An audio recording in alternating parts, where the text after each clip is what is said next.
ఇప్పుడున్న జనరేషన్ ప్రకారము ట్రోలింగ్ విపరీతంగా ఉంటుంది. ఇప్పుడు ఉదాహరణ చెప్తా, నేను మొన్న ఒక రీల్ చేసిన ప్రభాస్ది, నేను మా ఆవిడ కలిసి ప్రభాస్ ఒక రీల్ చేసినాం. ఇట్లాంటి అమ్మాయి కావాలని ఏమైనా కోరికలు ఉన్నాయా? చదువుకున్న అమ్మాయి అయితే బెటర్. ఏంటి బెటరు? తింటావా చదువుని? చదువుకున్న కాడి నుంచి నువ్వు నేను సమానం బొంగు భోషణం అని ప్రతిరోజు గొడవలు. పుట్టే పిల్లలకి ఏబిసిడీలు ఒంట్లో నేర్పించుకుంటే చాలు. కొంచెం వాడండి అయ్యా. అది ప్రభాస్ గారు చూసారు. చూసి ఏమన్నారు, నాకంటే వేణుస్వామి స్టైల్గా ఉన్నాడు అన్నాడు కామెడీగా. అంటే అంత అవేర్గా ఉంటారు మా పట్ల, అంటే వేణుస్వామి గారి పట్ల ప్రభాస్ గారు ఉండే విధానం అది. మా ఉదాహరణ, నా ఫామ్లో పండిన సీతాఫలాలు తీసుకుపోయి నేను ప్రభాస్ గారికి పంపించిన. ఆయనకు నచ్చినాయి అంటే మళ్ళీ ఇంకోసారి మళ్ళీ ఇంకో కాటన్ పంపించిన. ఈ స్పెషల్ సీతాఫలాలు అందరికీ పంచుకుంటూ ఒక స్పెషల్ పర్సన్ దగ్గరికి వెళ్ళాయి. అవునండి, మన డార్లింగ్ ప్రభాస్ దగ్గరికే వెళ్ళాయి. ఇలా పంపించింది ఏమని చెప్పారంట. చాలా బాగున్నాయి, మళ్ళీ పంపించమని అడిగారట. నేను ఇవాళ పంపించబోతున్నాను ప్రభాస్ గారికి. సో ఇది సమాజానికి తెలియకుండా నేనేదో ప్రభాస్ని టార్గెట్ చేస్తున్నా అని ప్రభాస్ ఫ్యాన్స్ అందరూ నన్ను బండబూతులు తిడతారు. కానీ నేను ప్రభాస్ బాగుంటాము అనే విషయం వీళ్ళకి తెలియదు కదా. ఈ విషయం తెలియనటువంటి మధ్యలో వచ్చినటువంటి ఆమె కూడా నన్ను కామెంట్ చేసింది, కృష్ణరాజు గారి వైఫ్. ఆమె ఏమనుకుంటుంది అంటే, వాళ్ళ వ్యక్తిగత అంశాలు నాకు తెలియయా, నేను మాట్లాడను ఆన్ స్క్రీన్, నాకు తెలుసు, నా కృష్ణరాజు గారి ఫ్యామిలీకి సంబంధించిన అంశాలు తెలుసు, ప్రభాస్ గారి అంశాలు తెలుసు, ప్రతి హీరోకి తెలిసిన నా వ్యక్తిగతమైన అంశాలు తెలుసు. నేను అవన్నీ మాట్లాడను. నేను ఎందుకు మాట్లాడతా? జాతకం చెప్పడం వరకే నా బాధ్యత. సో సెలబ్రిటీ స్టేటస్ పెరుగుతున్న కొద్దీ టార్గెట్ చేయడము, వ్యక్తిగతమైనటువంటి డ్యామేజ్ చేయడము ఇవన్నీ సహజమే. దీనిని తట్టుకొని నిలబడితేనే మన జీవితం అనేది ప్రకాశవంతమవుతుంది.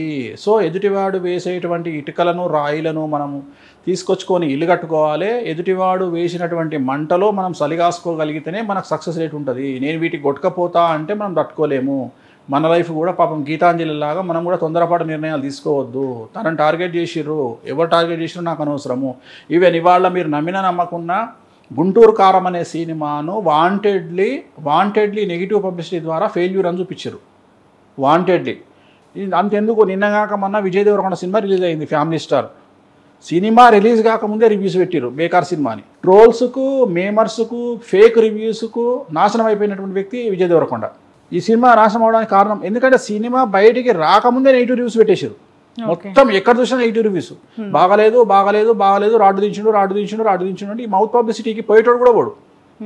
ఇదే ప్రయత్నం నీ మీద నా మీద జరుగుతుంది. ఎట్లా వేణుస్వామి జ్యోతిష్యం పనిచేయదు అని జనాలలోకి ఇంజెక్ట్ చేసి వేణుస్వామి దగ్గరికి క్లయింటేల్ పోకుండా చేయాలి అని సింపుల్ లాజిక్ ఉంది దాంట్లోనే. వేణుస్వామి జ్యోతిష్యం పని చేయదు అని నువ్వు ఇంజెక్ట్ చేయాలనుకుంటున్నావు అంటేనే వేణుస్వామి జ్యోతిష్యం పనిచేస్తుందని అర్థం. లేకపోతే ఇప్పుడు ఇంతమంది జ్యోతిష్కులు ఉన్నారు, ఒక్క జ్యోతిష్కుడు కూడా ఇంత పబ్లిసిటీ వచ్చిన జ్యోతిష్కులు లేరు. ఉదాహరణ, ఈ మధ్యకాలంలో ఒక జ్యోతిష్కుడు నా మీద ఒక తమ్మునేలు పెట్టిండు, వేణుస్వామి ఎప్పుడు చచ్చిపోతాడంటే. చూసింటావు నువ్వు, తమ్మునేలు పెట్టిండు ఏమని అంటే, వేణుస్వామి ఎప్పుడు చచ్చిపోతాడంటే అని తమ్మునేలు. అతను పెట్టిన 200-300 వీడియోలు చూస్తే అన్ని వీడియోలు 100, 200, 60, 70 వ్యూస్. నాదొక్కటి మాత్రం 2,50,000 పోయింది.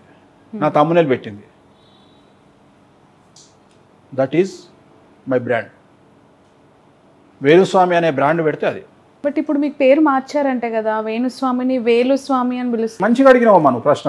వేలుస్వామిగా ఎప్పుడు అవుతారు? అయితే ఇప్పుడు దీనికి ఒక రీజన్ ఉందమ్మా. ఇప్పుడు సాక్ష్యం నువ్వు దొరికినవి ఇవ్వాలా, నువ్వు దొరికినవి ఇవ్వాలా. అయ్యో, నన్ను మధ్యలో నువ్వు దొరికినవి ఇవ్వాలా, నువ్వు అనవసరంగా అడిగినావు. ఇప్పుడు వేణుస్వామి అనేది ఇప్పుడు ఉగాది నాడు జీటీవీలో ఒక కార్యక్రమం రాబోతుంది. ఎవరు, బిత్తిరి సత్తి నా గెటప్ వేసుకొని వచ్చి నన్ను ఇమిటేట్ చేస్తూ చేసిన వీడియో. వేణుస్వామి అసలు ఈ వ్యక్తిని పరిచయం చేసింది ఎవరు? నాకు బిత్తిరి సత్య అనే వ్యక్తిని పరిచయం చేసింది ఎవరు? మీ ఆయన. సాక్ష్యం ఉన్నాడు 6 టీవీలా. అవును, ఉగాది పంచాంగము టైంలో 6 టీవీలా మీ ఆయన ఛాంబర్లో నేను, వీళ్ళ ఆయన పేరు చిదంబర్ రెడ్డి అండి, చిదంబర్ రెడ్డి చెప్తున్నా మీకు. ఆయన ఛాంబర్లో కూర్చుంటే నా పక్కకు ఒక వ్యక్తి కూర్చున్నాడు. బిత్తిరి సత్తి పేరు ఏదో పేరు ఉంటుంది, నాకు ఒరిజినల్ పేరు నాకు గుర్తు, చేవేళ్ళ రవి. నన్ను పరిచయం చేసి నేను కూర్చుంటే నేను చిదంబర్ రెడ్డి ఛాయ్ తాగుతుంటే, స్వామి గారు ఈయన పేరు చేవేళ్ళ రవి, ఇప్పుడు ఈ మధ్యన యాంకరింగ్ వచ్చిండు. I'm talking about 2013 or 14, 2013-14. ఆ రోజు జాతకం నువ్వు చెప్పిన, దున్నుతావు నువ్వు అని చెప్పిన, మొత్తం ఏళ్తావు నువ్వు, టీవీ మీడియాని ఏళ్తావు నువ్వు అని చెప్పిన. దాని తర్వాతనే తీర్మాన వార్తలు పడ్డది ఆయనకు. ఇది మీ వారి సాక్ష్యంగా జరిగినటువంటి డిస్కషన్. అవును. ఆయన ఆ పొజిషన్కి వచ్చిండు కదా, మరి అలాంటి నన్ను ఆయన ఇవాళ అట్లా పెట్టి ట్రోల్ చేస్తున్నాడు అంటే దాని అర్థం ఏంది? దాన్ని అంటే నేను ట్రోలింగ్ అనేది అనాలా ఏంటంటే, లేదంటే ఒక స్కిట్ అనాలా? నేనేమంటున్నా అంటే దాన్ని నెగిటివ్గా తీసుకోవట్లేదు. నేను ఐఆమ్ సేలబుల్ ఐటమ్ అని ఫీల్ అవుతున్నా.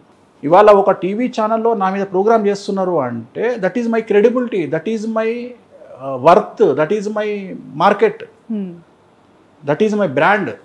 ఇది నేను హ్యాపీగా ఫీల్ కావాలి. నన్ను ఎందుకు తిట్టుకుంటా? చివరికి జ్యోతిష్కులకు కూడా నేను ఇన్స్పిరేషన్ కదా. ఒక జ్యోతిష్యుడు కూడా లాస్ట్కు తన రేటింగ్స్ పెంచుకోవాలంటే, తన వ్యూస్ పెంచుకోవాలంటే వేణుస్వామి ఎప్పుడు చచ్చిపోతాడు అని తమ్మునేలు పెట్టి మరీ వేస్తున్నాడు అంటే, అలాంటి జ్యోతిష్యులు ఒక చిన్న జ్యోతిష్యులకు ఇవాళ స్టార్ హీరో ఎగ్జాంపుల్ నాకు తెలిసి నేను జ్యోతిష్యంలో నేను ప్రభాస్ లాంటి జ్యోతిష్యం అనేటువంటిది ఇవాళ మార్కెట్లో వినబడుతుంది అంటే వేరు చేసి చూడలేం. ఒక టెన్నిస్ స్టార్ అంటే ఒక సానియా మిర్జా, ఒక క్రికెట్ ప్లేయర్ అంటే సమ్ పేరు, ఒక పొలిటీషియన్ అంటే ఒక పేరు, ఒక బ్రాండ్ అట్లనే వేణుస్వామి అంటే ఒక జ్యోతిష్యం అనే పేరుకు వేణుస్వామి ఒక బ్రాండ్ అంబాసిడర్. ఎవరు అవునన్నా కాదన్నా.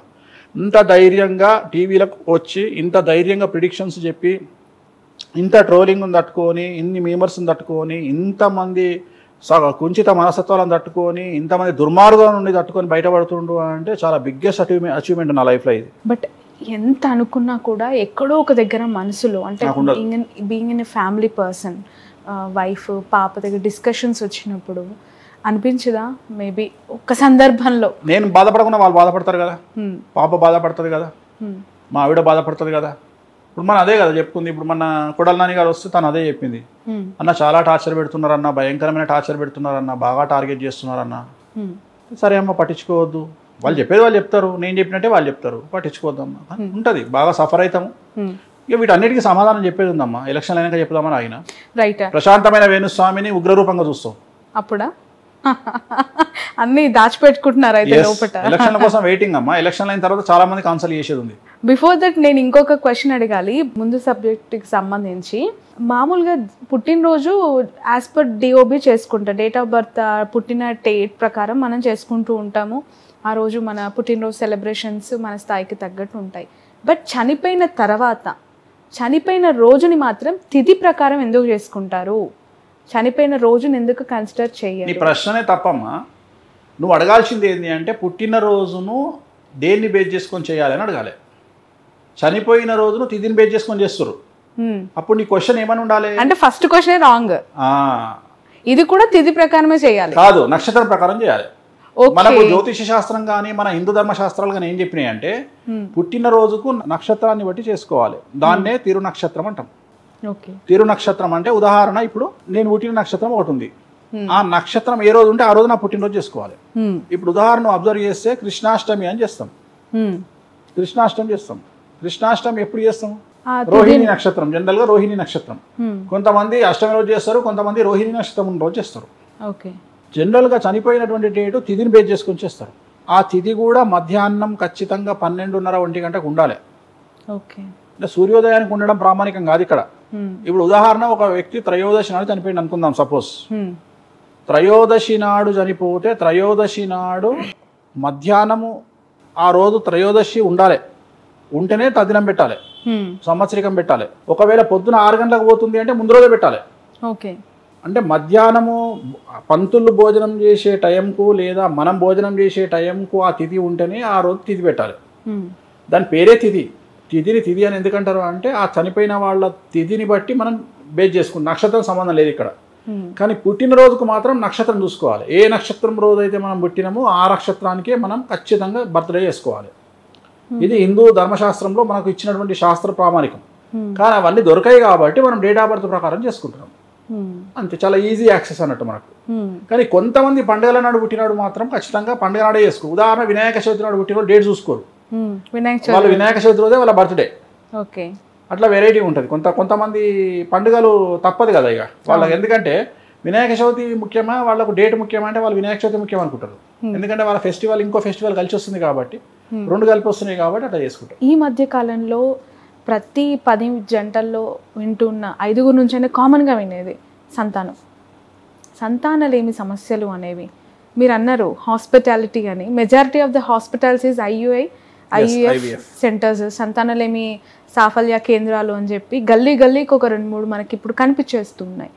నిజంగానే జాతకాల ప్రభావం అంటారా? హ్యాబిచువల్ ఇష్యూస్ అంటారా? సంతానం ఎందుకు కావట్లేదు అనే దానికి ముఖ్యమైన సమస్య జాతకాలు. నేను మీకు ఒక విషయం చెప్పిన, కలియుగం అంతే. కలియుగంలో ఎప్పుడైతే డబ్బు పెరిగిందో, అందం పెరిగిందో, అందం మీద కాన్షియస్ పెరిగిందో, సంతానం అనేటువంటి తగ్గింది. రెండోది, పుట్టిన సంతానానికి కూడా హెల్త్ ప్రాబ్లమ్స్ పుడుతున్నారు.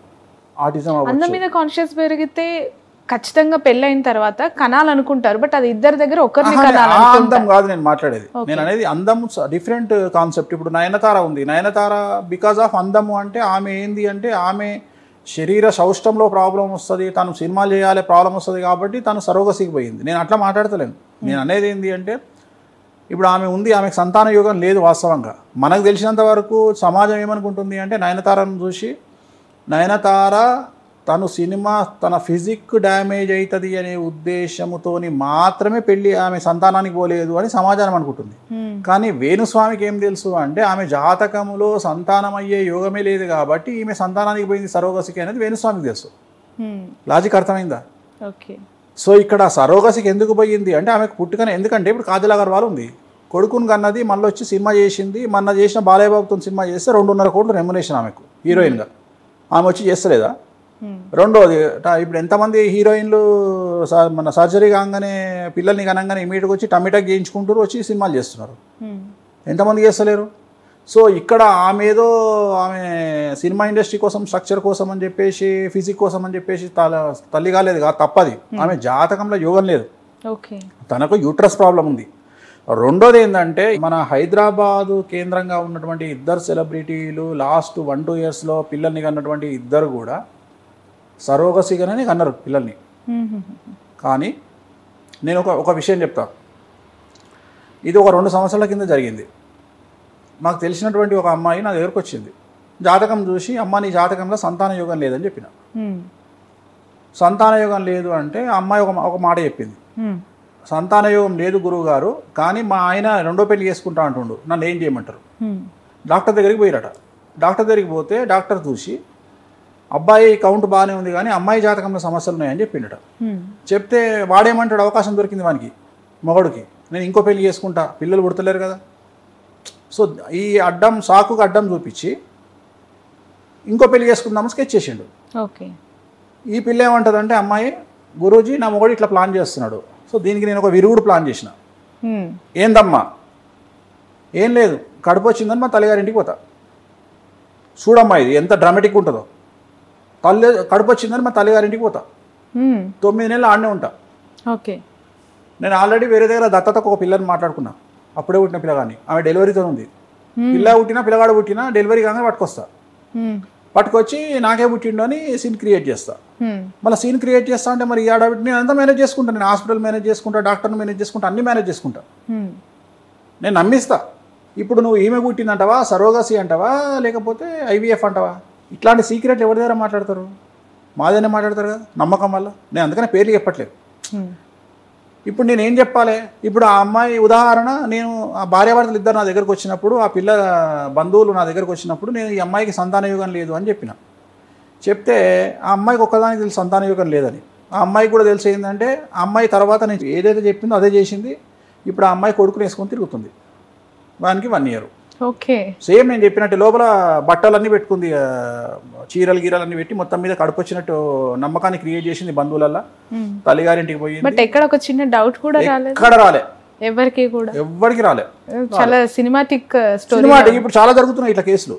ఎందుకంటే ఇప్పుడు చాలా మంది ఏం చేస్తారు అంటే, నాకు తెలిసిన పెద్ద పెద్ద సెలబ్రిటీలు బాగా ఏం చేస్తారంటే, సరోగసిని వీళ్ళకు యూట్రస్ ప్రాబ్లం వల్ల, ఓవరీస్ ప్రాబ్లం వల్ల, ఏజ్ ప్రాబ్లం వల్ల, ఎందుకంటే ఈ సెలబ్రిటీస్ చాలా వరకు 35, 36, 37 తర్వాత పెళ్లి చేసుకుంటారు.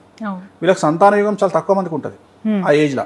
అప్పుడు ఏం చేస్తున్నారు వీళ్ళు అంటే సరోగసికి పోతున్నారు. మొత్తం సరోగసికి పోయి అవుట్కమ్ ఏం చేస్తున్నారు అంటే వీళ్ళే అన్నట్టు బిల్డప్ ఇస్తున్నారు. వాస్తవంగా సరోగసి అనే బిల్డప్ ఇయ్యరు. అంటే ఆ టైంకు వీళ్ళు ఏం చేస్తారు, హాస్పిటల్కి పోయి హాస్పిటల్లో డెలివరీ అయినట్టు సినిమా క్రియేట్ చేసి బయటకు వస్తారు. కానీ వాస్తవంగా మొత్తం సరోగసి బ్యాక్గ్రౌండే ఉంటుంది వీళ్ళకు. అందుకని ఏమైపోయింది, ఈ మధ్యన సెలబ్రిటీస్ గురించి నేను సంతాన యోగం లేదు అని చెప్పడం ఆపేసిన. ఎందుకంటే వీళ్ళు ఇచ్చేసి ఆ సినిమా స్టోరీ మీద మనం ఓడిపోతాం. అందుకని నేను చెప్పట్లేదు ఎక్కడ కూడా. సో చాలా వైరుధ్యాలు వచ్చినాయి. రెండోది ఏంటంటే సెలబ్రిటీస్ లో ఇలాంటి స్టోరీ ఎక్కడైనా జరిగిందా? జరుగుతూనే ఉంటాయి అమ్మా, కామన్గా ఈ మధ్య కాలంలో జరుగుతూనే ఉంటాయి. వాళ్ళు ప్రతిదానికి వాళ్ళ మీద పడి ఏడవడం ఎందుకు, మళ్ళీ నేను చెప్తే నువ్వు ఏదో అంటూ పేరు చెప్తావు ఎందుకు. సో సహజంగానే జరుగుతూనే ఉంటాయి ఇవన్నీ. సో సంతానం లేకపోవడానికి ప్రధానమైనటువంటి కారణం నేను ఇందాక చెప్పినట్టు శుక్రుడు, గురువు, కుజుడు వీళ్ళు బాగలేకపోతే సంతాన యోగం ఉండదు. కొంతమందికి ఐవీఎఫ్కు పోయినా సంతాన యోగం ఉండదు. కొంతమందికి లాస్ట్కు సరోగసి ఆప్షన్. సో సరోగసికి పోవాలంటే చాలా బడ్జెట్ కాబట్టి చాలామంది ఐవీఎఫ్కి పోతారు. కానీ ఐవీఎఫ్కి పోయి కూడా చాలా లక్షలు ఖర్చు పెట్టుకున్న బీద వాళ్ళు, తినడానికి తిండి లేని వాళ్ళు కూడా 30-40 లక్షలు ఖర్చు పెట్టి ఐవీఎఫ్లోకి పోయినటువంటి నాకు తెలుసు. సో దీనికంటే బెటరు నేను చెప్పినట్టు హ్యాపీగా కామాఖ్యకి వెళ్ళిపోవాలి. సంతానం లేకపోతే కామాఖ్యలో ఒకరోజు నిద్ర చేసుకోవాలి. హ్యాపీగా కామాఖ్యలోనే ఉండి అక్కడనే కలిసే ప్రయత్నం చేయండి. ఫిజికల్గా డేట్లు చూసుకోండి, సర్కిల్ తెలుసు అందరికీ, కనుక్కోండి, డాక్టర్ని అడగండి, మీ సర్కిల్ ఏమొస్తుంది, మెన్సెస్ సర్కిల్ చూసుకోండి, హ్యాపీగా వెళ్ళండి, కామాఖ్యలో నిద్ర చేయండి, అక్కడే కలవండి భార్యాభర్తలు, ఖచ్చితంగా సంతాన యోగం ఉంటుంది. సో హ్యాపీగా సంతానాన్ని పొందండి.